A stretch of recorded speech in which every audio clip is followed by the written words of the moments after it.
था कोई चैनल सब जी नहीं था। अल्लाह का शुक्र जी, मैं ठीक ठाक खैरियत से।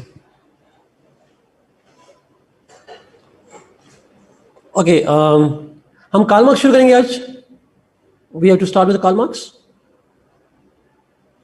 ओके, ये नजर आ रहा है, ठीक है। Karl Marx Bentham next class में करेंगे, बेंथम नेक्स्ट क्लास में करेंगे इंशाल्लाह। कार्ल मार्क्स पे करना चाह रहा हूँ आज। अब कार्ल मार्क्स की डेट ऑफ बर्थ और डेथ मुझे भूल गई है। डेट ऑफ बर्थ इसकी क्या होगी? 1812 1883 1812 नहीं 1818 है। अच्छा, ओके, गुड। 1818 से 1883। Thank you Saad, thank you Usman. अच्छा, criticise Hobbes, Locke and Rousseau, implementation in this era and how help in policy making. How help in policy making, वही वाली बात कि उनकी थ्योरी किस तरह मॉडर्न दौर में रेलेवेंट है। How their theories are relevant to modern times.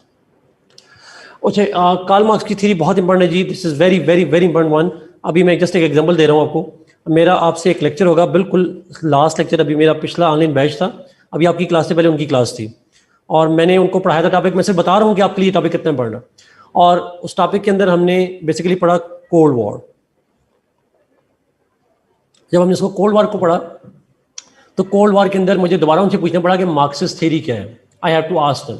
और अगर आपको आती हो तो मेरे लिए काम आसान हो जाता है, बिकॉज मैं अभी पढ़ाता हूँ आपको मार्क्सिज्म, तो आपसे रेलेवेंट हो जाएगा सॉर्ट ऑफ। सो इसलिए अंडरस्टैंड करने की कोशिश कीजिएगा। यहाँ पे साजिद आखिरी 5 मिनट में मुझसे सवाल पूछेगा, मैं इसका जवाब दूंगा उसके अंदर।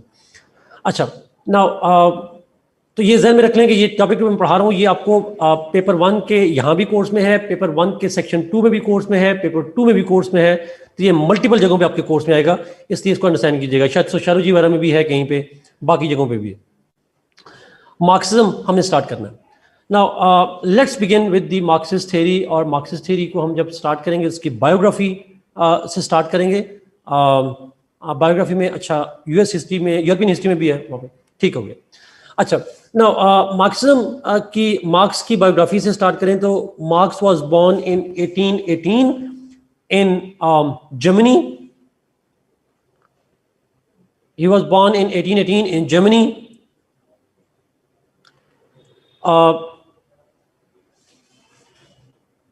He got his basic education in science and philosophy.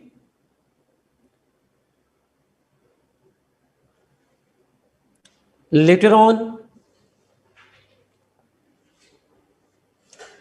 he studied law and philosophy.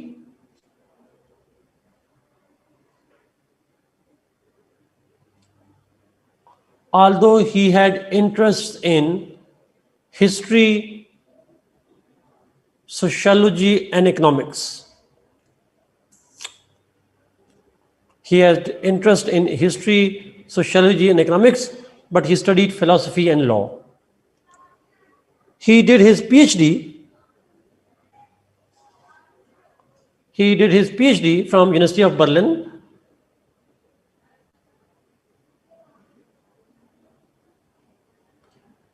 He did his PhD from University of Berlin.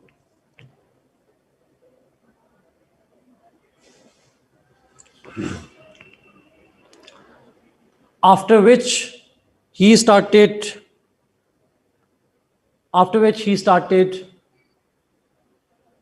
writing and publishing a magazine. After which he started writing and publishing a magazine.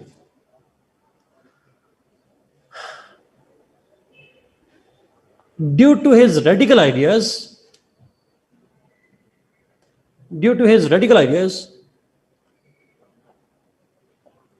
he was threatened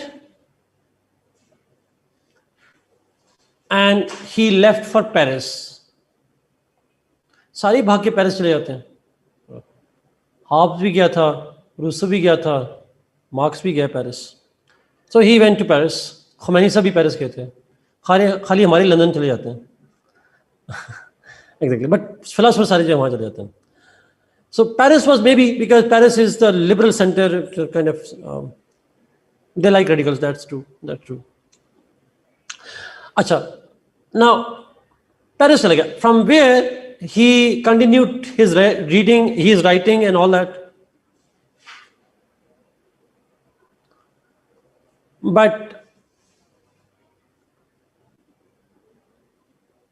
his radical ideas never let him stay at one place for a longer period of time.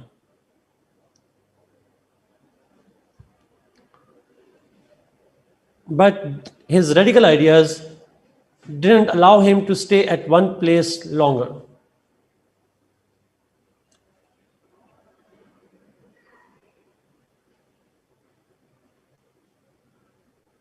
Acha. No, this is life. This is life. During this time, he made a friend. During this time, he made a friend जिसका नाम था Friedrich Engels, F.E.N.G.E.L.S. Angels.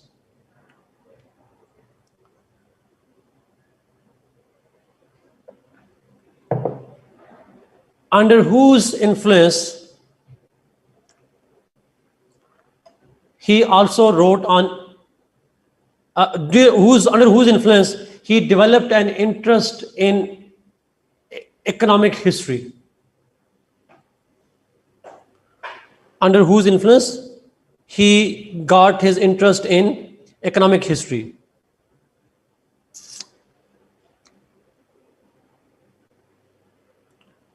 मैं फिर repeat करूं जी. He made a friend, Frederick Engels, जो ऊपर हमजा ने नाम लिखा, and under whose influence he got an interest in the economic history.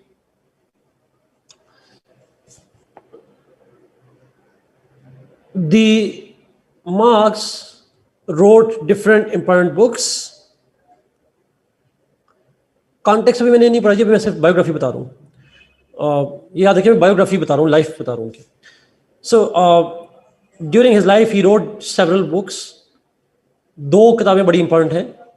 One book that he को ऑथर्ड विद एंजल्स. एक बुक उसने एंजल्स के साथ लिखी जिसका नाम है the communist manifesto. The communist manifesto.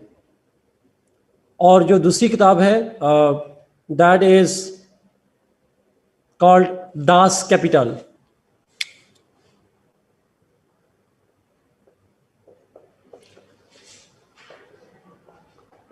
Das Kapital. Das Kapital का मतलब होता है the capital. Okay, Das Kapital, the capital. इसको इंग्लिश ट्रांसलेशन में करेंगे द कैपिटल. ये जर्मन वर्ड है द कैपिटल. ये उसकी दो वेल नोन किताबें हैं. हम दोनों किताबों से उसकी थ्योरी को डिराइव करेंगे, दास कैपिटल से और कम्युनिस्ट मैनिफेस्टो से. कम्युनिस्ट मैनिफेस्टो जॉइंटली पब्लिश की थी एंजल्स के साथ. दास कैपिटल खुद लिखी. That's what it is. Is it clear? That's a brief biography and he died in 1883. मर गया 1883 में, जान छूटी. Yes, he taught, he different profession में. एक जगह टिका ही नहीं ना उम्र. कभी पढ़ाना, कभी लिखना, कभी भागना. मतलब he had all kind of different roles. Exactly this one. So somehow he played a different roles, you know. उसके different रहे हैं role. But teaching, reading, writing, that was the mainstay of his. और वो publish भी करता रहा different magazines वाला. But he never got the chance to stay on press. नहीं, there was an impact on lawyer, I guess. Mohammad मैंने बताया था कि he studied law and philosophy. I did talk about his subject, law and philosophy. Yes. Okay. So. Philosophy. His interest was history, economics, and philosophy. But different रहे हैं उसके अंदर. Okay, let's move जी. उसकी theory पे चलते हैं. Marks पे सवाल आता है जी. मार्क्स के सवाल आपको समझ नहीं आएगा डायमेंशंस का. मैं सिर्फ इसलिए एक लफ्ज़ ही यूज करूंगा. सवाल आपको समझ आएगा जब मैं पढ़ा दूंगा. बिकॉज अगर मैं फ्रेज बोलूंगा तो आप कंफ्यूज हो जाएंगे. सो आप सिंपल यहाँ पे लिख लें मार्क्सिज्म. सिंपल उसकी फिलॉसफी समझ लें मार्क्सिज्म. बट एक दो टर्म और भी इस्तेमाल हो सकती हैं, वो मैं आखिर में बताऊंगा आपको जाके. मार्क्सिज्म थ्योरी जो है वो उसकी। अच्छा, मार्क्सिज्म थ्योरी किसके बारे में है? मैं एक सिंपल सा जुमला बोलूंगा ताकि आपको समझ आ जाए, उसी जुमले का कॉन्टेक्स्ट होगा। I don't know sir. जी, इज्म मीन्स आइडियोलॉजी। सुनिएगा प्लीज, जरा गौर से प्लीज। मार्क्सिस्ट की जो फिलॉसफी है, मार्क्सिज्म की जो थ्योरी है, it is actually about understanding, simple 3 लफ्ज हैं। It is actually about understanding the impact of capital on state and society. Marxist theory is about understanding a relationship between the capital and its impacts on state and society. आसान है, मुश्किल तो नहीं है। Capital का असर क्या पड़ता है स्टेट पे, सोसाइटी पे, इसको हम कहते हैं मार्क्सिस्ट थ्योरी। कैपिटल किसे कहते हैं? What is meant by the capital? Capital not as money, सरमाया का लफ्ज जो मनी और चीज हो जाएगी। Capital is simply anything that has a monetary value. Anything जिसकी monetary value. It's not power. Capital brings power, but capital is not power. Capital क्या होता है? सरमाया कोई भी ऐसी चीज जिसकी एक monetary value हो, पैसों में कीमत हो, उसको हम कहते हैं कैपिटल। मिसाल के तौर पर ये मार्कर है, इसकी एक कीमत है। ये आपने जितनी डेफिनेशन लिखी है ये आपकी अपनी अंडरस्टैंडिंग है, मेरी डेफिनेशन वही है। Capital is anything that has a monetary value and is exchangeable. Obviously sir, monetary value exchange का मतलब आप उसको करके आप पैसे में कर सकते हैं। अच्छा, अब सुनिएगा प्लीज। मार्कर है, इसकी एक वैल्यू है, फर्ज करें 40 रुपीज है, दैट इज कॉल्ड कैपिटल। आपके पास लैपटॉप है, that has a monetary value, it's capital. आपके पास लैंड है, 10 कनाल जमीन है, 20 कनाल है, एकड़ है, जो भी कह लें, that's your capital. You have gold, that's capital. You have car, that's capital. You own a house, that's capital. So capital क्या होता है? Monetary, anything that has a monetary value. अच्छा, anything that has a money that can be turned into money, उसको हम कहते हैं that's called capital. आपके पास industry है, आपके पास कैपिटल है थोड़ा। अच्छा, मेरा सवाल आपसे ये है, मनी तो मटेरियल होती है, लेकिन मनी का जो सोर्स है, कैपिटल है, वो जरूरी है कि हमेशा वो हो, जरूरी है कि वो हमेशा एक मटेरियल ही हो? Is it necessary? जैसे मैं आपको पढ़ा रहा हूं, my knowledge is earning me some, my knowledge has a monetary value. I share my knowledge and I charge this thing. My knowledge services exactly. My knowledge is intangible, it's not material, but it has a monetary value. लेकिन लोग automatically नहीं साथ, लोग नहीं, people नहीं, skills, the skills that people have. Lawyer, doctor को body के बारे में इल्म है और उससे आप मशवरा करते हैं मेरी बॉडी में ये चल रहा है, वो सोचता है, दिमाग लड़ाता है और उस दिमाग लड़ाने के बदले आपसे पैसे ले लेता है। नहीं लेता क्या? Services are intangible, exactly, sort of you help somebody and that you provide somebody, तो लेकिन ultimately it's material। क्यों? कैपिटल तो उसका सोर्स तो इंटेंजिबल हो सकता है, but it has a monetary value, means money जो है वो टेंजिबल या मटेरियल हो जाती है। अब आसान लफ्जों में, ये जो मटेरियल चीजें हैं, जो प्रॉपर्टी है या जो मटेरियल मनी है, इसका इम्पैक्ट क्या पड़ता है उसके ऊपर, सोसाइटी के ऊपर, इसका क्या असर पड़ता है स्टेट के ऊपर। ये सब्जेक्ट था उसका, ये थ्योरी थी उसकी। नाउ लेट्स सी कॉन्टेक्स्ट, उसने क्यों इनके दरमियान में रिलेशनशिप ढूंढने की कोशिश की, कैपिटल का इंपैक्ट क्यों ढूंढने की कोशिश की। Let me try to explain the context. तो सिंपल सा कॉन्टेक्स्ट है, the context is the conditions of Germany.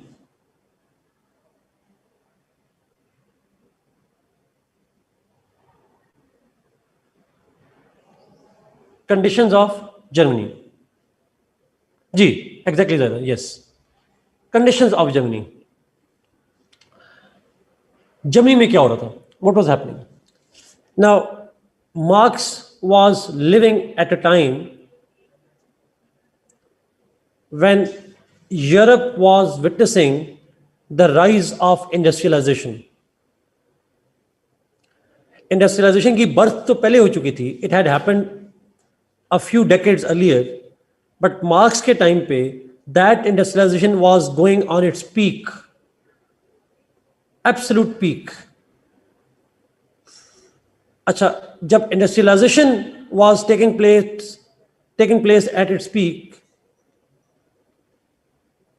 तो उस इंडस्ट्रियलाइजेशन के दौरान, during that industrialisation, Marx observed that those who are working in industries, the labourers, जिनकी बात हो रही है, वर्कर्स की बात कर रहा हूं, लेबरर्स की बात कर रहा हूं, they were living a pathetic miserable life. I repeat this point. Marx was living at a time when Germany was passing through industrialization process. And during that time,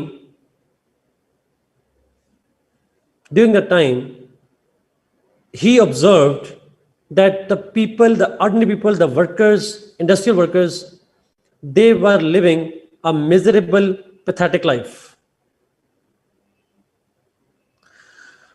And they were exploited by their owners. जो industry के owners थे, they were exploiting them. Exploitation क्या मतलब? उनसे सारा दिन काम लेना, asking them to work longer and harder, and giving them back very little. He also observed that the owners of industries were getting rich and rich and rich. The owners were getting richer, but the workers were getting poorer.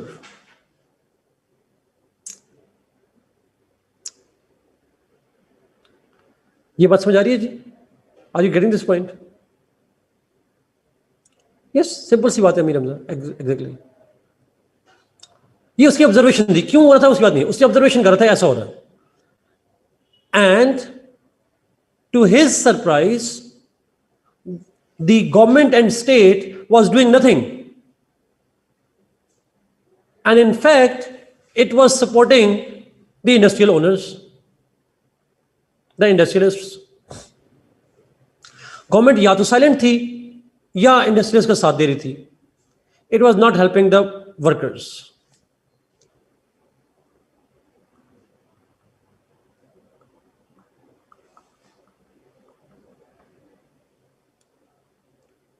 Marx,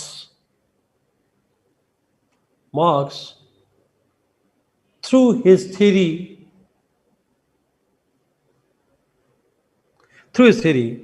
wanted to free the workers. Through his theory, wanted to free the workers from capitalists and the state that backed them. मैं फिर repeat करूं. Marx, through his theory, wanted to free the people from the capitalists, the industrial owners, and the state which was backing them.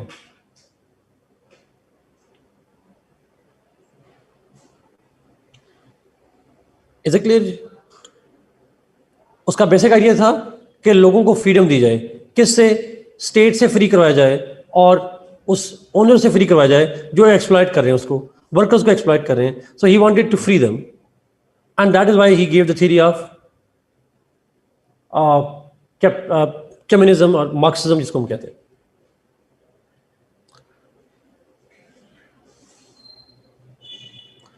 कैसे करेगी अभी देखते हैं. Theory पढ़ते हैं, थ्योरी कैसे करती है.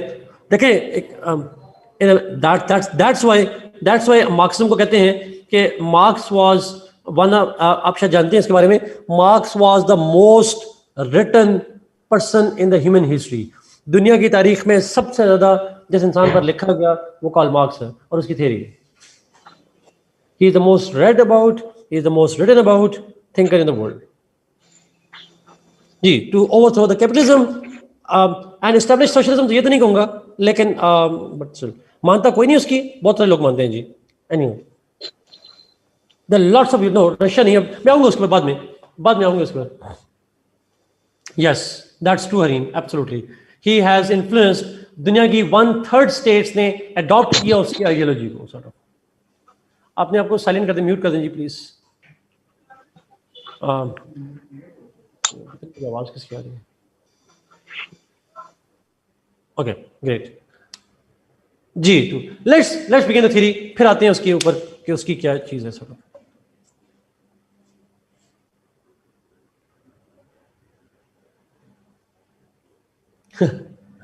okay, let's begin his theory.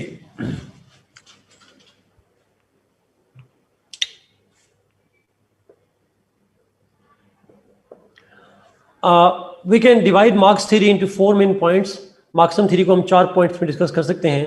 The first one is the economic determinism.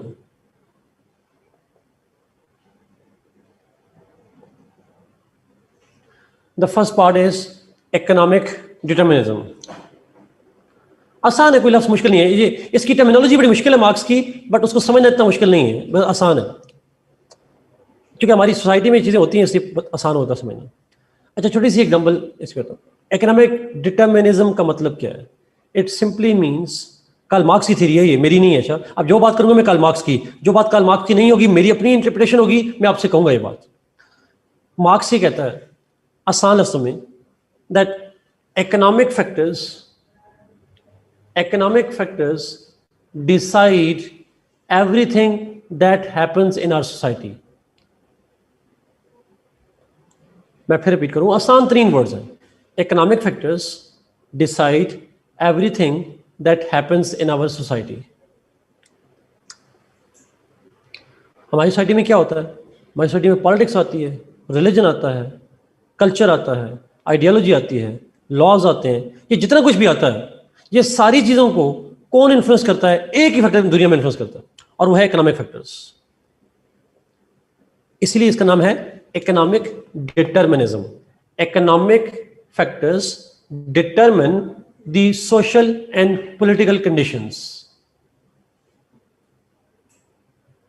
Economic factors determine or decide the fate of cultural, social, political, religious, ideological norms.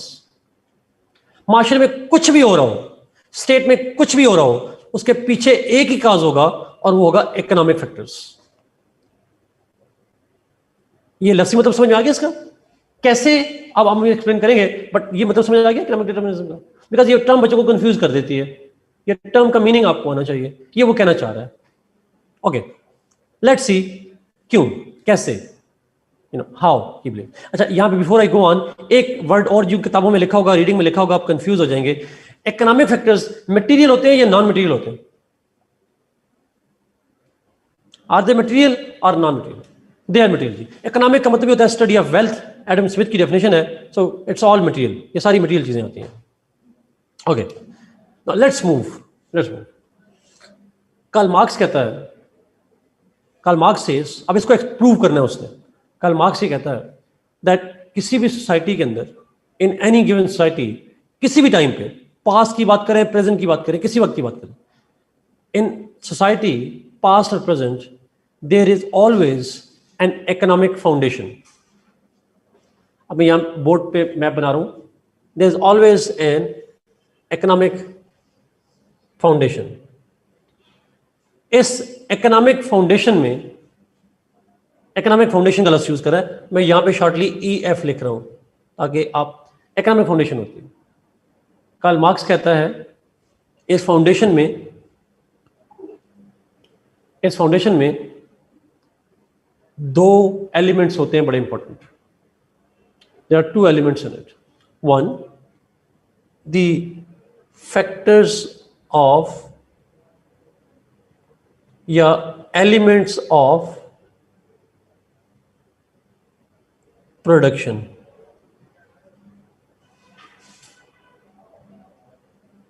The factors of production, नहीं super structure नहीं, साथ वो बाद में होंगे उसके ऊपर, वो सुपर स्ट्रक्चर बाद में। फाउंडेशन में क्या होता है? फैक्टर्स या एलिमेंट्स ऑफ प्रोडक्शन। अब ये आप अगर आप गौर से सुनेंगे ना तो आपको बड़ी आसानी से समझ आ जाएगी, आपको सवाल पूछने की ज्यादा जरूरत नहीं पड़ेगी। इसलिए तो या मार्क्स लिखेंगे तो समझ नहीं आएगी, सुनेंगे तो ज्यादा समझ आएगी। फैक्टर्स या एलिमेंट्स ऑफ प्रोडक्शन, आसान लफ्ज़ में प्रोडक्शन के लिए जो चीजें रिक्वायर्ड होती हैं, what things are required to produce something. अच्छा, ये किसकी प्रोडक्शन की बात हो रही है? तो आसान लफ्ज़ में कैपिटल के प्रोडक्शन की बात हो रही है। कैपिटल जब प्रोड्यूस होता है उसके लिए कौन से एलिमेंट्स चाहिए, इसको हम कहते हैं the factors of production. Is it clear? अच्छा, वैसे पूछ रहा हूं, कैपिटल से मतलब मैं पहले रिपीट कर चुका हूं, कैपिटल डिफाइन किया मैंने आपको, anything that has a monetary value. चलिए फर्ज करते हैं, हाइपोथेटिकली मैं आपसे फर्ज करता हूं, ये मार्कर है, ये मार्कर एक कैपिटल है, इस पे कुछ चीज प्रोड्यूस हुई है। इस कैपिटल की बनाने में, इसकी प्रोडक्शन के दौरान कौन से एलिमेंट्स चाहिए होते हैं, व्हाट थिंग्स आर रिक्वायर्ड।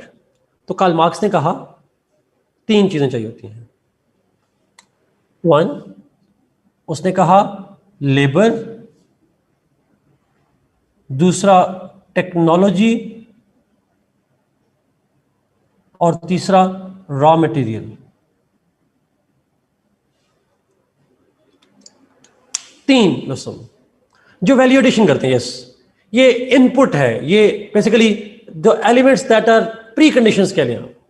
ये 3 चीजें होंगी तो प्रोडक्शन होगी, ये 3 चीजें नहीं होंगी तो कैपिटल प्रोड्यूस नहीं हो सकता। तीनों का होना जरूरी है। लेबर यानी मेहनत का होना जरूरी है। अब यहां लेबर से मतलब मजदूर ना लीजिएगा, यहां लेबर से मतलब है मेहनत, मजदूरी।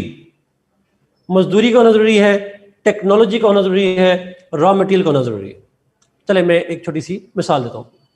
यही मार्कर लेते हैं, ये मार्कर कैपिटल जब बना तो कोई ना कोई रॉ मटेरियल होगा। ये मेरा हमें कार्बन से बनता है शायद, अगर मैं गलत नहीं हूं, सिलिकॉन या कार्बन या जिससे भी बनता है।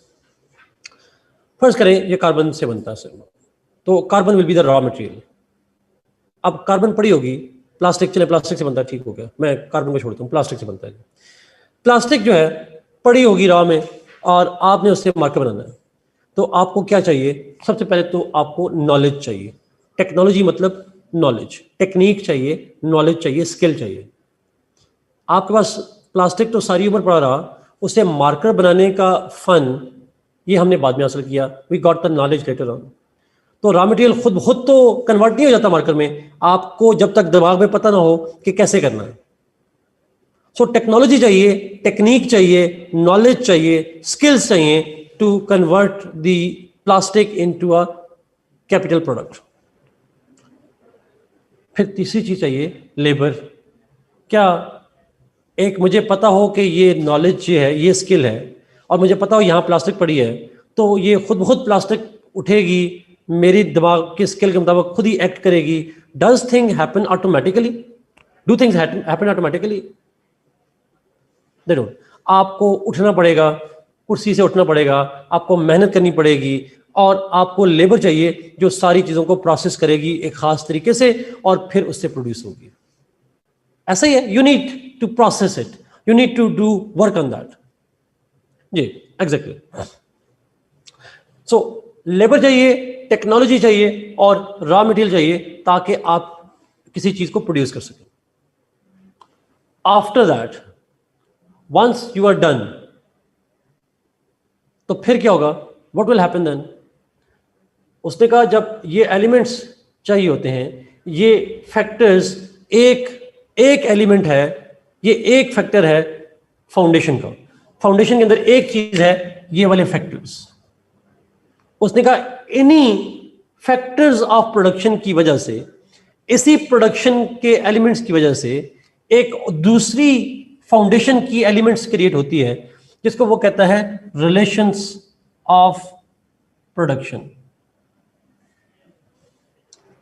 Factors of production give rise to the relations of production.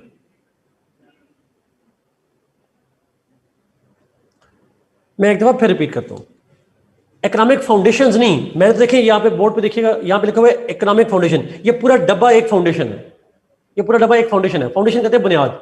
उस बुनियाद में सीमेंट सरिया चीजें पड़ते हैं ना, हम डालते हैं, तो इस बुनियाद में दो चीजें, एक है फैक्टर्स ऑफ प्रोडक्शन, उस फाउंडेशन के अंदर एक चीज है, ये तीन factors, labour, technology, raw material, ये तीन चीजें चाहिए उस फाउंडेशन के अंदर। दूसरी क्या होता है, वो कहता है इन्हीं जो ये तीन फैक्टर्स हैं, ये तीनों फैक्टर्स ऑफ प्रोडक्शन है, इनकी वजह से एक खास रिलेशनशिप क्रिएट होता है सोसाइटी के अंदर। और वो रिलेशन प्रोडक्शन क्या है, दो क्लासेस बन जाती हैं सोसाइटी में। The two classes are created, owners and workers. मैं अभी 1 मिनट में समझाऊंगा, मजीद आपको समझ आ जाएगी इसके ऊपर। उसने कहा इनफैक्ट ये जो रॉ मटेरियल, लेबर, टेक्नोलॉजी है, ये जो प्रोडक्शन प्रोसेस है जिसके लिए ये मटेरियल चाहिए, इनकी वजह से एक रिलेशनशिप डेवलप होता है बिटवीन ओनर एंड वर्कर। और वो क्या रिलेशनशिप है, ओनर वर्कर को पैसे देता है, तनख्वाह देता है, और वर्कर को कहता है तुम मेरी खातिर रॉ मटेरियल को उठाओगे, अब ये स्किल है, और उसके तहत तुम लेबर से लेबर की तरह काम करोगे, मेहनत करोगे, और उसके बदले में मैं तुम्हें पैसे दूंगा। बार्गेन होती है, बार्गेन होती है। ओनर वर्कर को पैसे देगा और वर्कर उसके बदले में उसके जो रॉ मटेरियल है और उस नॉलेज के तहत उस पर काम करेगा। He will do the labour, वो लेबर करेगा। अच्छा, क्यों करेगा भाई? वर्कर ने लेबर क्यों करनी है? Why he needs to do the labour? आपसे पूछ रहा हूं। बिकॉज उसे तनख्वाह मिलेगी तो वो सर्वाइव करेगा। ही नीड मनी टू सर्वाइव, उसे पैसे चाहिए सर्वाइव करने के लिए। ऐसा ही है ना, he needs money to survive. अच्छा, ओनर को फायदा क्या होगा? What will be the benefit to owner? उसका फायदा ही होगा, वर्कर जब काम करेगा तो एक कैपिटल प्रोड्यूस होगा जी, तो प्रॉफिट होगा। प्रॉफिट मतलब कैपिटल ना, उसका कैपिटल बनेगा, उसका कैपिटल प्रोड्यूस होगा ओनर का। अच्छा, अगर कैपिटल प्रोड्यूस होगा, मार्केट प्रोड्यूस होगा, तो ओनर क्या करेगा? इस कैपिटल को बेचेगा मार्केट में जाके। ये मार्केट प्रोड्यूस हुआ फैक्ट्री में और ओनर ने इसको उठाया, मार्केट में बेचा और अपना कैपिटल से बदले में मनी ले ली। Money itself is a capital, so he got the capital. ये पॉइंट समझ आ रहे हैं जी? छोटा सा पॉइंट। वर्कर का इंटरेस्ट है कि वो पैसे चाहिए ताकि खुद सर्वाइव कर सके। ओनर का इंटरेस्ट है कि वो क्या करता है, फिनिश गुड जब बन जाती है उस फिनिश गुड से मार्केट में बेचता है, वो अपना कैपिटल ले लेता है। विन विन हो जाती है, दोनों का सर्वाइवल हो जाता है। यहां कार्ल मार्क्स कहता है, यहां पे मेन पॉइंट यहां वाला, ये वाला। कार्ल मार्क्स कहता है both need capital. Exactly, Karl Marx कहता है कि जो ओनर है वो ओन करता है सारे प्रोसेस को और वर्कर मजबूर है ओनर के काम करने के लिए, बिकॉज वर्कर के सर्वाइवल है। दोनों को सर्वाइवल चाहते हैं, दोनों को कैपिटल चाहिए ताकि सर्वाइव कर सके। लेकिन यहां पे कार्ल मार्क्स नजरिया लेता है डार्विन का। वो डार्विन की थ्योरी को इस्तेमाल करते कहता है, डार्विन की थ्योरी का कॉन्सेप्ट है सर्वाइवल ऑफ द फिटेस्ट। ऐसा ही है, that's what Darwin says. Natural law है, वो सर्वाइव करता है जो फिट रहता है। डायनासोर्स पेरिश्ड, ज़राफे की गर्दन लंबी होगी। ये क्यों हुआ सारा कुछ? The struggle for survival. हम इंसानों ने दिमाग कैसे बना लिया? मुझे नहीं पता, स्पेंसर का आइडिया है, मैं तो डार्विन का ही पढ़ा था वैसे, नेचुरल सिलेक्शन का। स्पेंसर का है, जिसका भी है, we adopted to survive basically. Spencer का है, डार्विन का है, लेकिन डार्विन का भी है नेचुरल सिलेक्शन का। नाउ ओके, डार्विन प्रोपोनेंट है, बट चलें हम डार्विन का ले लेते हैं, डार्विन से ही ले लेते हैं। May be is not the founder, मैं फाउंडर का लफ्ज़ यूज नहीं करूंगा, डार्विन का आइडिया लेते हैं वहां से। अच्छा, वो कहते हैं जो ओनर है उसको पता है if he wants to maximise the chances of survival, he needs to maximize his capital। जिसके पास कैपिटल ज्यादा होगा वो सर्वाइव ज्यादा करेगा। The one who has more capital will more likely to survive. तो ओनर क्या करता है, वो कैपिटल प्रोड्यूस करता है, प्रॉफिट लेता है, और ताकि अपनी सर्वाइवल को इंश्योर कर सके। वर्कर भी यही करता है, वो भी काम इसलिए करता है ताकि सर्वाइवल हो सके उसका। नाउ तो इसी दोनों के बेनिफिट के चक्कर में एक सोशल रिलेशनशिप बनता है ओनर एंड वर्कर का। Owner orders, workers obey. Owner ने कहा ये काम करो, वर्कर को करना पड़ता है। कमांड एंड ओबे, मास्टर एंड स्लेव, एक रिलेशनशिप बन जाता है दोनों के दरमियान, बॉस और worker, simple relationship, and boss is always right, सुना होगा आपने। So this is how it works out, owner worker का रिलेशनशिप। उससे क्या कैपिटल प्रोड्यूस होता रहता है, काम चलता रहता है दुनिया में। लेकिन यहां पे एक प्रॉब्लम है, ये दोनों मिलकर क्या बनाते हैं, both of them make up what he calls economic foundation. तो इकोनॉमिक फाउंडेशन क्या है? इकोनॉमिक फाउंडेशन वो foundation, it simply means, economic foundation means the elements of production, it means elements of production and the social classes that are created by it. और उसकी वजह से जो social classes create होती हैं, ये दोनों चीजें मिलकर बनाती हैं economic foundation.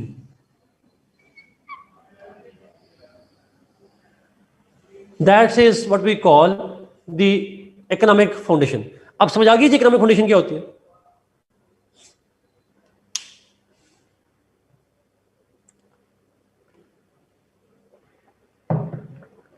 It's a simple logic, elements of production and the relations of production, ये दोनों मिलकर बनाते हैं इकोनॉमिक फाउंडेशन। अच्छा, अगला पॉइंट, कार्ल मार्क्स ये कहता है, आगे आएगा सर्वाइवल वाला पॉइंट दोबारा आएगा, मैं उसको दोबारा रिपीट करूंगा। कार्ल मार्क्स ये कहता है कि ओनर को लगता है कि उसको थ्रेट है, फॉर एग्जाम्पल कि जो वर्कर्स हैं वो उसके खिलाफ रिवॉल्ट कर सकते हैं, the workers might revolt against him. Owner को लगता है उसे रॉ मटेरियल चाहिए, ओनर को लगता है उसे टेक्नोलॉजी नॉलेज चाहिए, उसको कैपिटल प्रोडक्शन के लिए बहुत सारा काम करना पड़ता है, he can't do it alone, वो अकेला कर नहीं सकता, वर्कर को भी कंट्रोल करे, प्रॉफिट भी कमाए, रॉ मटेरियल भी लेकर आए, टेक्नोलॉजी भी डेवलप करे, उसके लिए मुश्किल है। तो ओनर क्या करता है, अपनी सपोर्ट के लिए, अपने इंटरेस्ट के लिए फिर एक सुपर स्ट्रक्चर बनाता है, एक बिल्डिंग खड़ी करता है। इन political science language, in the language of political science, the owner creates structures, owner creates institutions अपने इंटरेस्ट के लिए, कि उसका कैपिटल बनता रहे, उसका कैपिटल सर्वाइव करता रहे, और ताकि वो कैपिटल जितना ज्यादा होगा उतना सर्वाइव करता जाएगा। इस काम के लिए, अपनी सपोर्ट के लिए उसने कुछ इदारे बना दिए। He has established some structures and some institutions. कौन से? उसको हम कहते हैं superstructure. We call those institutions, we call that structure as superstructure. अब ये सुपर स्ट्रक्चर क्या है? Yes, he creates superstructure because he fears workers and he creates superstructures that can help them in raw material, technology and labor. तमाम चीजों में उसको help भी हो सके सर, सिर्फ लेबर के लिए नहीं है, तमाम मकसद के लिए। अच्छा, अब सुपरस्ट्रक्चर में कौन से इदारे बनाता है? What institutions he had established? Karl Marx कहता है that owners have established state. इसी मकसद के लिए स्टेट बनाई ओनर ने। तो आसान लफ्जों में मैं अगर आपसे पूछूं एक सवाल का जवाब, state according to Karl Marx किसने बनाई थी? ओनर्स ने। Simple. Is it divine? Is it divine? क्या खुदा ने बनाई उसके नजदीक? नहीं। क्या लोगों ने कॉन्ट्रैक्ट करके बनाया?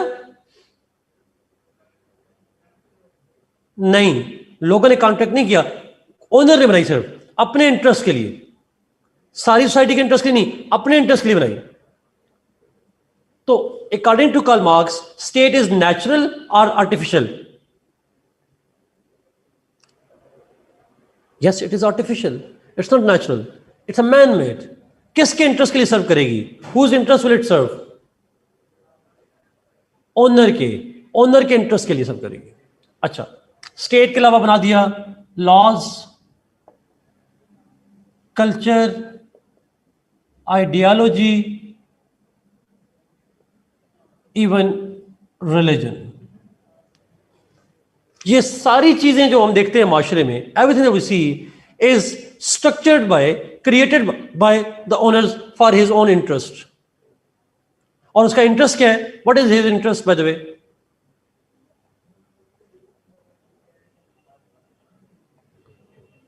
कैपिटल है, सर्वाइवल है। Capital is again not the end is survival. That's how it is. Yes, capital, profit, earn. The owner has created state, he has created law, he has created culture, ideology, government, religion, etc., etc., etc. सब कुछ इस्तेमाल है।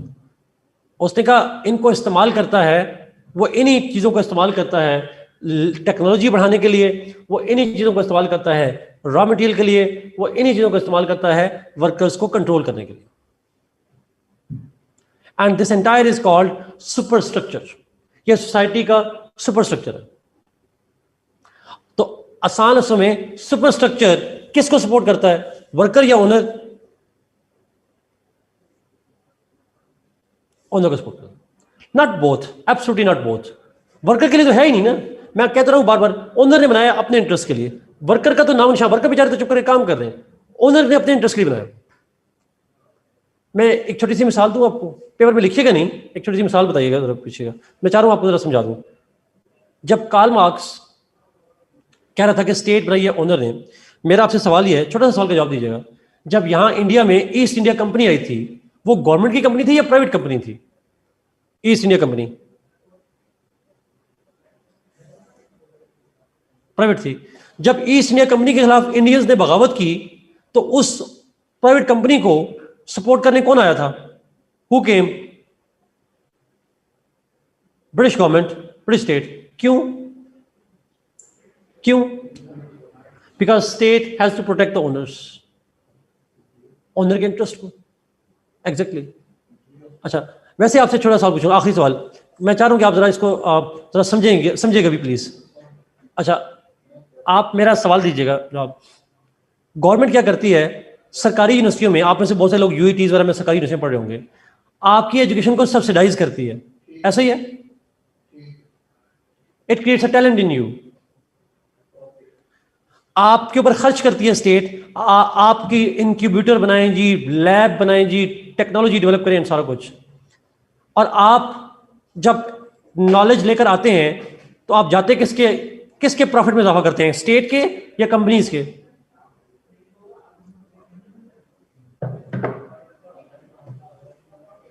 ऐसा क्यों? खर्च करे government, profit देते हैं आप जाके कंपनीज को।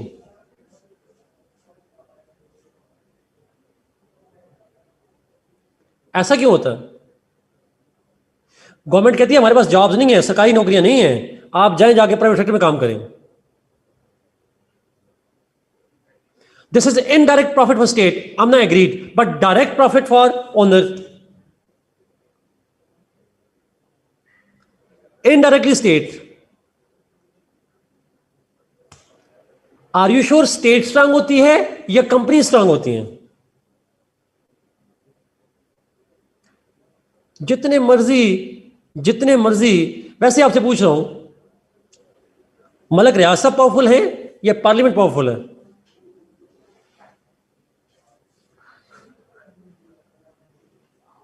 That's simple. आप इंडिया के अंबानी सब खड़े हो जाएं, स्टेट क्या करती है? Sort of that's true. Mark Zuckerberg, he can go on and say whatever he likes to. Anyway, तो आसान लफ्जों में कार्ल मार्क्स ने कहा ये जितनी चीजें बनी हैं ये नेचुरल नहीं है, ये ओनर के इंटरेस्ट के लिए हैं। आखिरी जुमला प्लीज, लास्ट जुमला इसके ऊपर, लास्ट जुमला। अब कार्ल मार्क्स कहता है कि ये जो सुपर स्ट्रक्चर है, स्टेट, लॉज, कल्चर, रिलीजन, इसमें जब कोई चेंज आती है when change comes in them, तो वो चेंज कौन लाता है? Who brings the change?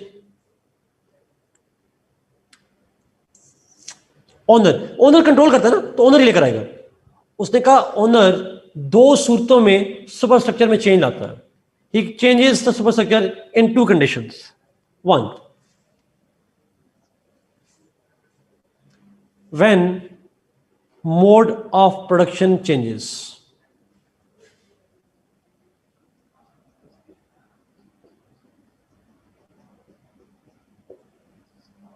When mode of production changes. अब ये मोड ऑफ प्रोडक्शन से क्या मतलब है? अब जरा इस पॉइंट को सुनिएगा, क्योंकि ये थोड़ा कॉम्प्लिकेटेड आपको लगेगा शायद, लेकिन आप सुनिएगा प्लीज। प्रोडक्शन किसकी बात हो रही है? Whose production are we talking of? हम कैपिटल की बात कर रहे हैं, कैपिटल के प्रोडक्शन की बात कर रहे हैं, रॉ मटेरियल से कैपिटल प्रोड्यूस करने की बात कर रहे हैं। अच्छा, फर्ज करें मोड ऑफ प्रोडक्शन से मैं जरा एक्सप्लेन करना चाहूँ। हम एग्रीकल्चर को जानते हैं, एग्रीकल्चर में कैपिटल प्रोड्यूस होता है। Do we produce capital in agriculture? Obviously yes.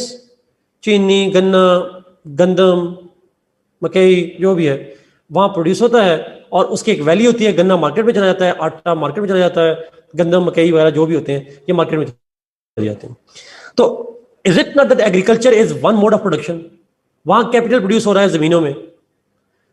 अच्छा, अगला सवाल, क्या इंडस्ट्री में भी ऐसा ही कैपिटल प्रोड्यूस होता है या वहां मेथड डिफरेंट है, मोड डिफरेंट है? कैपिटल तो वहां भी, मार्केट भी तो प्रोड्यूस हो रहा है, वहां मेथड डिफरेंट है। तो आसान लफ्जों में एक है एग्रीकल्चर मोड ऑफ प्रोडक्शन, एक है इंडस्ट्रियल मोड ऑफ प्रोडक्शन। दोनों में कैपिटल प्रोड्यूस हो रहा है, बट डिफरेंट तरह से प्रोड्यूस हो रहा है, डिफरेंट तरह का कैपिटल प्रोड्यूस हो रहा है। Did you get this point जी? मोड ऑफ प्रोडक्शन से क्या मतलब है? वो जरिया जिस जरिए से कैपिटल प्रोड्यूस होता है उसको हम कहते हैं मोड। और मैंने दो एग्जांपल दे दी, एक एग्रीकल्चर मोड है, एक इंडस्ट्रियल मोड है। डिफरेंट रॉ मटेरियल का भी है, मेथड का भी है, टेक्नोलॉजी का भी है। रॉ मटेरियल भी डिफरेंट होता है, टेक्नोलॉजी भी डिफरेंट होती है, और लेबर का इस्तेमाल भी डिफरेंट होता है।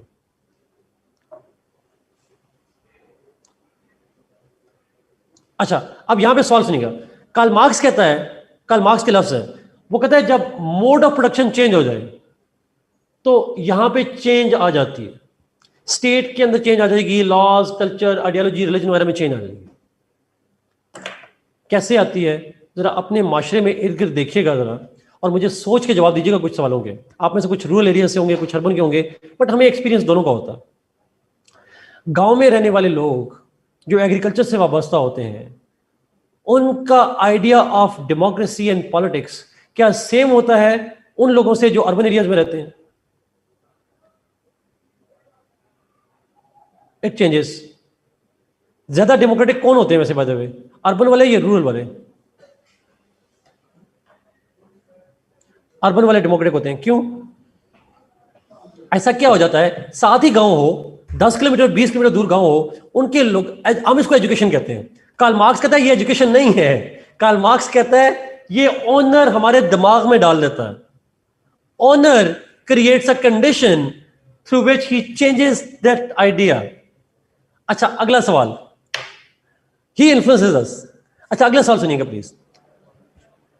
गांव में रहने वाले लोगों का रिलीजन के बारे में व्यू वही होता है जो अर्बन एरिया में रहने वाले लोगों का होता है?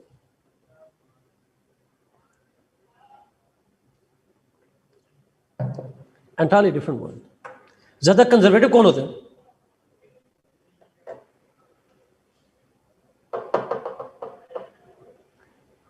ये भी इत्तेफाक की बात है, ये सारे इत्तेफाकात हैं। चले अगली, ये भी इत्तेफाक मान लेता हूं, अभी एजुकेशन को ले आए। अगला सवाल ले, क्या रूरल में रहने वाले लोगों का लैंग्वेज, ड्रेस कोड वही होता है जो अर्बन में होता है?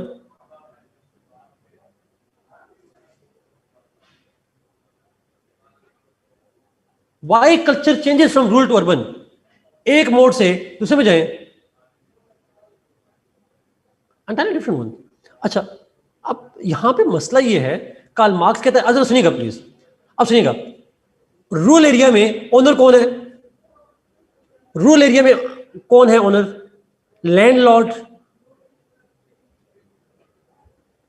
और अर्बन एरिया में कौन है? इंडस्ट्रियल ओनर, ऐसा ही है। अच्छा, अब आप फॉर एग्जांपल मैं मिसाल देता हूं छोटी सी, एग्जेक्टिव्स, आप रूरल एरिया में हैं, आप सूट बूट पहन के क्या आप लैंडलॉर्ड के प्रॉफिट पे इजाफा कर सकते हैं? अगर आप सूट बूट पहनना शुरू कर दें तो उसे कैसे लोग चाहिए जो ना सोच सकते हो, मेहनत करने वाले हो, मक्खन खाने वाले हो। हम कहते हैं गांव में मक्खन होता है, बड़ी खालिस चीज है भाई। वो ओनर वर्कर चाहता है आप खाएं, ओनर वो चाहता है आप अच्छा खालिस खाएं, सब कुछ खालिस खाएं। He wants you. अगर आप वीक होंगे उसका काम कैसे करेंगे?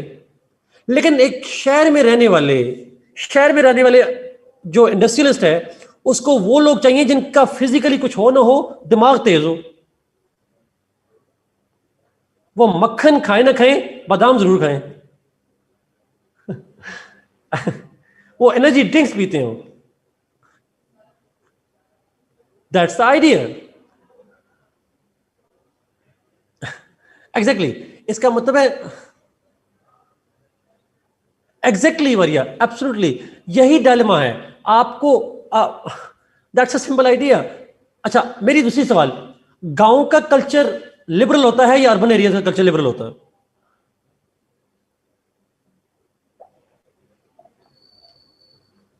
क्यों ये फैशन वगैरह सारे अर्बन एरिया में आते हैं?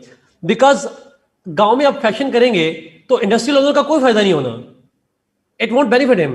बट शहरों में करेंगे तो इंडस्ट्रियलिस्ट की चीजें बिकेंगी। आप फैशन ना करवाएं लोगों से, लोगों को लिबरल ना बनाएं, सिनेमाज ना जाने दें, मेकअप और branded dresses and all that ये ना करने दें, तो ओनर का प्रॉफिट कहां से आएगा? He wants you to be liberal to spend more money on so many things so that he can get rich.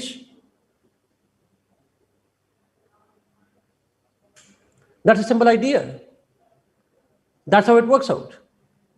अगर अर्बन एरियाज में कंजर्वेटिव माहौल आ जाए, अगर अर्बन एरिया में माहौल आ जाए, मैंने जीन्स और ये शर्ट्स ना पहनी हो, तो उनका कैसे बने? तो the idea is, Karl Marx कहता है, अगर मोड ऑफ प्रोडक्शन ओनर को लगता है कि एक मोड ऑफ प्रोडक्शन से दूसरे मोड में जाता है, और वो जाता इसलिए है ताकि प्रॉफिट ज्यादा बढ़ा सके, प्रॉफिट टेकिंग के लिए, and therefore to when he changes the mode of production he changes the superstructure. हमें लग रहा होता है कि मुझ में जमहूरियत आ रही है, वो जमहूरियत नहीं होती, वो ओनर के इंटरेस्ट चेंज हो रहे होते हैं। हमें लगता है हमारा माशरा लिबरल हो रहा है या कंजर्वेटिव हो रहा है, वो ओनर के इंटरेस्ट होते हैं। हमें लगता है कि हमारा रिलीजन बड़ा अच्छा हो रहा है या बुरा हो रहा है, इंटरेस्ट किसके होते हैं? बकौल कार्ल मार्क्स के, ओनर के। Exactly Hira, Karl Marx gave this explanation why we see social change, why we see the political change, और उस सारे के पीछे इंटरेस्ट होते हैं, economic interest of the owner. तो मैं अगर वन वर्ड में शुरू में कहा था, economic factors determine या decide everything that happens in a society. Was he right?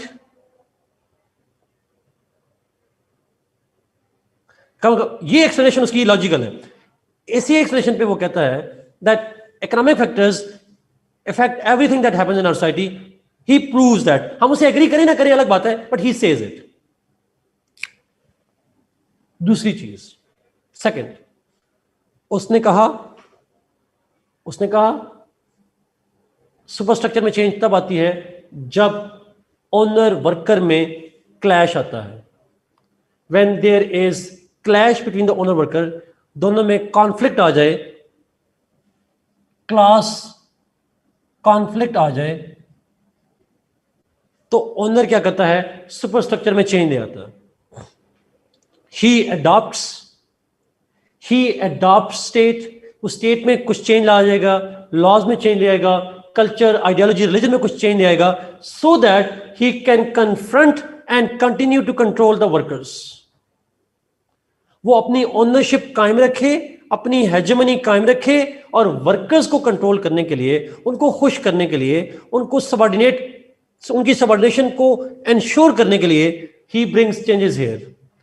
तनख्वाहें बढ़ा देगा, बोनस दे देगा, सोशल सिक्योरिटी दे देगा, इंश्योरेंस दे देगा। पर्पस क्या है? और वो करेगा स्टेट के थ्रू। गवर्नमेंट कहेगी जी हमने मिनिमम इनकम बढ़ा दी, गवर्नमेंट कहेगी हमने मजदूरों के हकूक के लिए ये काम कर दिया। वो बेसिकली पीछे ओनर चाहता है कि ऐसा हो ताकि वर्कर्स उसके खिलाफ रिवोल्ट ना करें। so that workers don't revolt against him. Scholarship भी देगा exactly. It's a बेवकूफ बनाने वाली बात. So he, in order to ensure that workers continue to be workers, वो यहाँ पे थोड़ी चेंज ले आता है. लेकिन वर्कर्स को, अगर वर्कर्स रिवॉल्ट करने की कोशिश करेंगे, उन्हें पेसिफाई करने के लिए ही ब्रिंग्स चेंजेस. मजदूरों के मुतालबात मान लिए गए. That's true Ali, that's true, true. अच्छा, ये दो फैक्टर्स होंगे तो ऊपर चेंज आएगी. This entire debate is called economic determinism. Please tell me you got this point.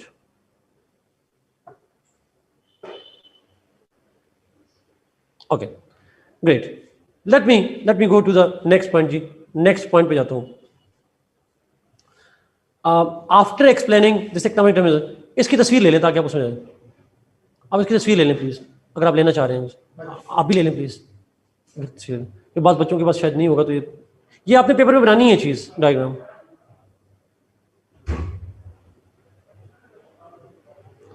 Okay, अब मैं इसको मिटा रहा हूं.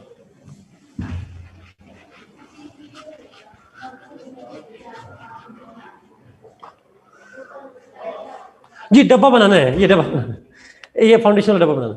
अच्छा, after this he explains the concept of surplus value.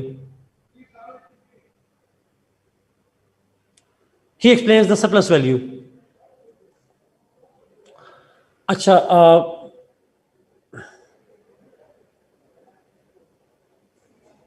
Umar, आप में से कोई बच्चा मुझे मेल कर सकता है? मैं उसको शेयर कर दूंगा पिक्चर्स, आप शेयर कर लीजिएगा ग्रुप में. If any of you could email me, तो मैं आपको शेयर करवा दूंगा. ओके, सरप्लस वैल्यू पे चलते हैं. नहीं, जिनके पास मेरा ईमेल एड्रेस किसी के पास होगा ऑलरेडी पड़ा हुआ, मुझे अगर सेंड कर देंगे तो मैं कर दूंगा. अच्छा, आगे चलते हैं सरप्लस वैल्यू पे. ओके, नाउ सरप्लस वैल्यू से क्या मतलब है, ये आइडिया अंडरस्टैंड कीजिएगा जी, ठीक होगा. अच्छा, होता है इस तरह से है कि कार्ल मार्क्स ने कहा कि, अच्छा मैं पहले आम समझा लूं फिर इसको प्रॉपर वर्ड्स में जाता हूं. कार्ल मार्क्स ने क्या कहा वो समझ नहीं आएगी, मैं पहले समझा लेता हूं. फर्ज करें ये मार्कर है जी. मार्कर की कीमत, ये कैपिटल है, इसकी कीमत है 40 रुपए. 40 रुपए में मुझे मिला है, मैंने परचेज किया 40 में. इस 40 रुपए में ओनर की कास्ट भी होगी, ऐसा ही है, कास्ट भी होगी और उसका प्रॉफिट भी होगा. कास्ट प्लस प्रॉफिट मिलाकर कीमत 40 बनी होगी, ऐसा ही है. कास्ट प्लस प्रॉफिट मिला के जो मैंने बेचा, मैंने खरीदा तो 40 रुपए बन गई इसकी कीमत. अच्छा, फर्ज करें अगर आपने प्रॉफिट निकालना हो, if you have to find out the profit, तो प्रॉफिट कैसे निकालते हैं? Profit is equal to selling price minus cost. ऐसे निकालते हैं. मगर आपने जरा अच्छा निकाले. Selling price minus cost, price कह लें या कॉस्ट कह लें, और वो करेंगे तो प्रॉफिट आ जाएगा. ऐसा ही है. फर्ज करें कि मार्केट मुझे मिला 40 रुपए का, मैं माइनस कर दूं, मैन्युफैक्चरिंग प्राइस कह लें, कास्ट कह लें, एक ही बात होगी. Yes sir, this is my email address. अच्छा, 40 रुपए और उसने मुझे बेचा 40 रुपए का, और उसको कास्ट पड़ी जी फर्ज करें 30 रुपीज की, तो प्रॉफिट कितना बन जाएगा? 10 रुपीज. मैं जरा उल्टे चक्कर में लिख रहा हूं बट आप समझ गए होंगे. 40 minus 30 is 10 rupees profit. Simple logic है. 40 का मार्कर है, मुझे बेचा, 30 रुपए की कास्ट है उसकी, 10 रुपए उसने अपनी पॉकेट में डाल लिए ओनर ने. कास्ट में वो सारा रॉ मटेरियल भी आ जाएगी, टेक्नोलॉजी भी आ जाएगी, लेबर भी आ जाएगा, बिजली पानी खर्चा सारा कुछ आ जाएगा उसके अंदर, जो भी होता है. अच्छा, फर्ज करें अब कार्ल मार्क्स कह रहा है, मैं नहीं कह रहा, अब कार्ल मार्क्स का आइडिया, उसने ये 10 20 40 की बात नहीं, उसने आइडिया दी. उसने कहा अगर ओनर प्रॉफिट बढ़ाना चाहे, वो 10 से करना चाह रहा है 12, 2 ऐड करना चाह रहा है. He wants to add profit. Profit क्यों बढ़ाना चाहेगा वैसे owner? Why he would try to maximise the profit? Capital ज्यादा होगा, सर्वाइवल के चांस ज्यादा हो जाएंगे. फॉर हिज इंटरेस्ट, ज्यादा प्रॉफिट, ज्यादा चांसेस ऑफ सर्वाइवल. ऐसा ही है ना. जिनकी $100 बिलियन की मनी है, उनकी 50 नस्लें भी खा लें फिर भी अरबपति रहेंगे, लेकिन फिर भी वो और कमाते हैं और कमाते हैं और कमाते हैं। बिकॉज एक साइकोलॉजिकल चीज है, again Darwinian concept, survival of the fittest. Profit बढ़ाना चाहता है, increase the capital to add to maximise the chance of survival. Karl Marx कहता है यस, अब प्रॉफिट बढ़ाने का दो ऑप्शंस हैं, एक है प्राइस बढ़ा दे, दूसरा ऑप्शन है कास्ट कम कर दे। 40 के बजाय 42 में बेचेगा तो 2 रुपए प्रॉफिट एक्स्ट्रा आ जाएगा, या प्राइस 40 ही रखे, कास्ट बनाने का खर्चा जो है वो कम कर दे, 28 रुपए कर दे। दोनों ऑप्शन है। अच्छा, अब मेरा आपसे सवाल ये है, अगर वो प्राइस बढ़ाता है तो लोग महंगी चीज खरीदेंगे?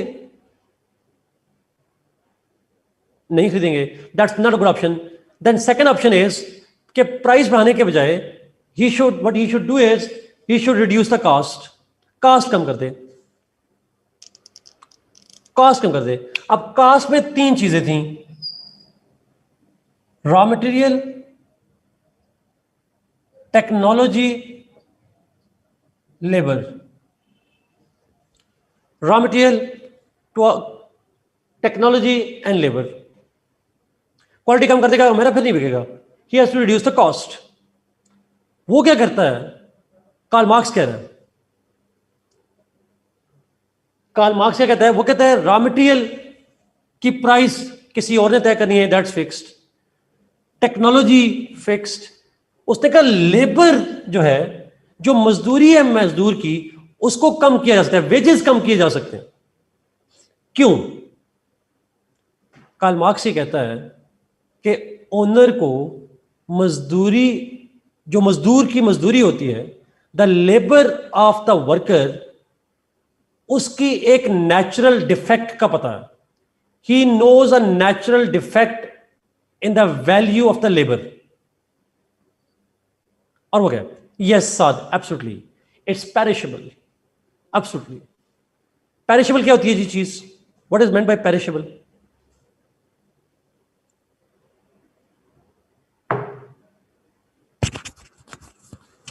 पेरिशेबल किसे कहते हैं? जो जल्दी एक्सपायर हो जाती है, which expires, which has a expiry date. अच्छा, टाइम सेंसिटिव होता है। अच्छा सुनिएगा प्लीज, आप मजदूर हैं, आप दिहाड़ी का 800 रुपये लगाते हैं, आपकी बात नहीं कर रहा, आइडिया दे रहा हूं। If somebody works for 8 hours, he earns 8 घंटे काम करेगा, लेट्स सपोज उसे 1000 मिलता है मजदूर। अगर वो एक दिन काम ना करे, अगले दिन काम करेगा, तो उसे अगले दिन का 1000 रुपये मिलेगा। If he does not work for 8 hours, तो उसकी जो लेबर करने की वैल्यू थी 1000, it is lost. Can he get back those 8 hours?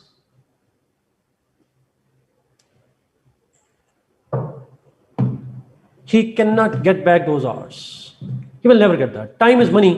जो घंटा 26 तारीख के शाम 6 बजे गुजरे तो गुजर गए फॉरएवर, वो वापस नहीं आएंगे। They won't come back.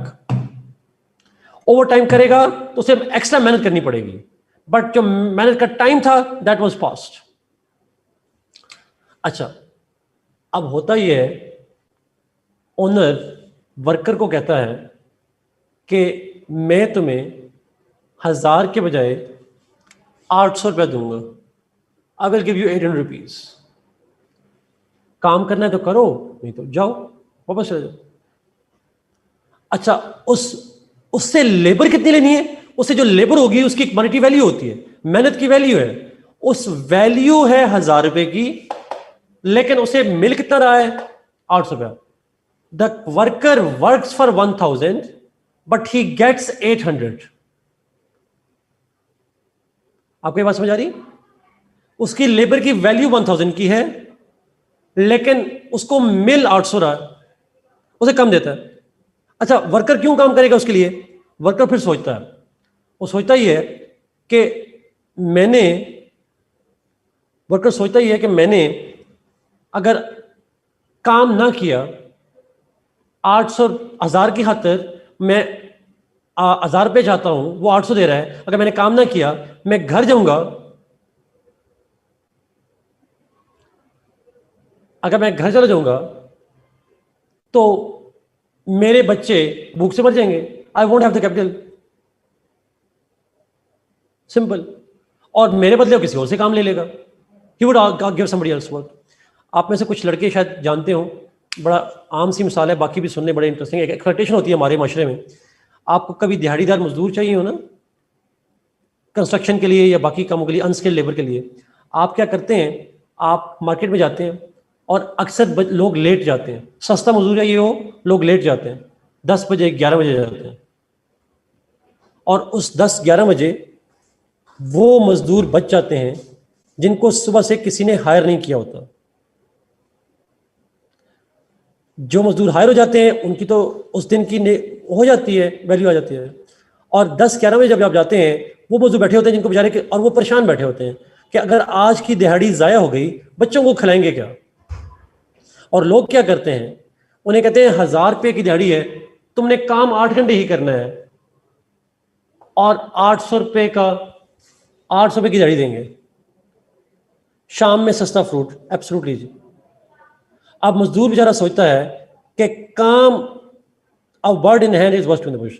वो सोचता है कि यार मैं अगर आज ना कमाया, मेरे बच्चे खाएंगे क्या, my survival is at stake. He is willing to work for low wage. और जो एक्स्ट्रा 200 रुपया है वो किसके प्रॉफिट में जाता है, ओनर के प्रॉफिट में जाता है। This extra money that owner earns by exploiting the laborer is called surplus value. The extra profit which is equal to the labor done by the worker. The extra profit which is equal to the labor value of the labor by the laborer, that owner exploitatively pockets in his own self, that's what we call the surplus value. किसी ने पूछा पता कैसे हो कि 1000 की मेहनत है या 800 की है। ये मार्कर है ना, मैं इसको जरा करता हूं सिंपल। मार्कर है ना, इसको बनाने में आपने रॉ मटेरियल डाला, आपने लेबर की वैल्यू निकाली, आपने कहा कि ये लेबर की वैल्यू इस रेट से निकालेंगे तो इसकी कास्ट बन रही है 30 रुपीज। तो आपने निकाल ली ना लेबर की वैल्यू, कि रॉ मटेरियल इतने का आया, मजदूरी इतनी दी, सबको मिलाकर इतना खर्चा आया। तो उससे आपको पता चलेगा कि आपने रॉ मटेरियल इतने का आया था, लेबर की वैल्यू कितनी थी, आपने डाल दी। अब 1000 रुपए की उसने मेहनत की और आप उसके बदले में उसे दे रहे हैं 800 रुपया, और उस एक्स्ट्रा 200 रुपया करते करते करते वो उसकी पॉकेट में, ओनर का प्रॉफिट मैक्सिमाइज हो जाएगा, वर्कर रोता रहेगा। वर्कर क्यों रिवॉल्ट नहीं करता? इन वन लाइन साथ, surplus value is the extra money, और वो एक्स्ट्रा मनी को ब्रैकेट में लिख दें, equal to the value of the labourer, equal to workers labour कहते हैं। Extra money bracket equal to the value of labor which is pocketed by the owner by exploiting the laborer. वो जो काम करवाया 1000 रुपए का, उसे दिया 800 रुपया, वो जो एक्स्ट्रा पैसे जेब में डाले उसको हम कहते हैं सरप्लस वैल्यू, ओनर। और वो क्यों कर पाता है? इसलिए बिकॉज मजदूर को लगता है कि अगर मैं नहीं करूंगा काम, कोई और कर लेगा, और मेरे पास पैसे नहीं आएंगे तो मेरे बच्चे खाएंगे क्या, उसके सर्वाइवल का खतरा है। और आप ये रोडों पे जाएं, रोड्स पे रोजाना हम ऐसे काम करते हैं, we all do the same thing almost on daily basis. वैसे बाय द वे, आपसे एक पूछूं छोटा सा सवाल, आप में से बहुत से लोगों ने नौकरी का इंटरव्यू देने गए होंगे, आपको नहीं कहा जाता कि इस काम के आपको 20,000 रुपए मिलेंगे। आप कहते हैं एक इंजीनियर को 20,000 रुपए, काम ज्यादा है, उसने करना है, कहता है करना है तो करो, लाइन में 10 बंदे और बैठे हुए हैं। जिसको आप कहते हैं ना salary negotiations. Why salary negotiation भाई? जब आपका लेबर की एक वैल्यू है तो why negotiations? That's corporate slavery. That is simple idea. This is We sell not yourself, we sell ourselves. Umar yes it's a debate, but आप देखें कार्ल मार्क्स ही कहते हैं, कार्ल मार्क्स पे डाल दें, कार्ल मार्क्स पे डाल दें सारी सारी। कार्ल मार्क्स जो है वो कहता है जो ओनर है वो वर्कर्स को एक्सप्लॉइट करके एक्स्ट्रा वैल्यू अपने पॉकेट में डाल लेता है, and that is what we call the surplus value, exploitation. और अगर वर्कर कोई बात करे, वर्कर कोई रिवॉल्ट करने की कोशिश करे, तो सुपर स्ट्रक्चर है ना, पुलिस डंडे बरसाएगी, मजहब कहेगा सब्र करो, कल्चर कहेगा बुरी बात है। That's the dilemma. That's how he controls it, and he will be flexible. मैं यहां पे इसको फिनिश करूंगा जी। 2 पॉइंट उसके रह गए, हमने वो नेक्स्ट क्लास में डिस्कस करने हैं। एक है क्लास स्ट्रगल, ये शॉर्ट सब पॉइंट होगा, और एक आखिरी पॉइंट है जो सबसे इंपॉर्टेंट पॉइंट है उसकी थ्योरी का, और वो आएगा डायलेक्टिक्स का। हम ये कल इंशाल्लाह 30 मिनट्स में खत्म करेंगे। क्लास स्ट्रगल 5 मिनट में होगी, 20 मिनट लगेंगे डायलेक्टिक्स के ऊपर, ये एक इंपॉर्टेंट होगा। एक आखिरी दफा एक पूछा गया कि जो वैल्यू की डिफेक्ट है लेबर की, वो सुनिएगा। डिफेक्ट ये है कि हमारी मेहनत करने की जो सलाहियत है उसकी एक कीमत होती है। हमारी लेबर की, हमारी मेहनत की, मैं आपको पढ़ा रहा हूं, दिमाग खर्च कर रहा हूं, इसकी 1 पैसों में कीमत है, और ये कीमत आज तक के लिए है। मैंने आज ना किया तो कल मुझे कल की मेहनत की वैल्यू तो मिलेगी, लेकिन आज की वैल्यू की कीमत लूज हो जाएगी, एक्सपायर, खत्म। That's called perishable. और इसी वजह से मुझे डर होता है कि आज मैंने ना मेहनत की तो मुझे आज पैसे नहीं मिलेंगे, कल की मेहनत के पैसे तो कल मिलेंगे, आज के पैसे तो मेरे लिए पक्के चले गए। We lost it, he will never get back that money. ये ऐसे ही सोच लें कि एक दिहाड़ीदार मजदूर जब घर पैसे लेकर नहीं जाता, अगले दिन मेहनत करेगा तो वो अगले दिन के पैसे कमाएगा, पिछले दिन के पैसे उसे कभी नहीं मिलेंगे। That's idea. एनीवे जी, आई गेस बेसिक आइडिया दे दिया। नेक्स्ट क्लास के अंदर इंशाल्लाह हम मजीद इस पे बात करेंगे। That's true Amna, that's true. समझ आइए आज की लेक्चर की? Did you get this point आज का? ओके, ग्रेट ग्रेट, ठीक हो गया जी। सी यू इंशाल्लाह टुमारो।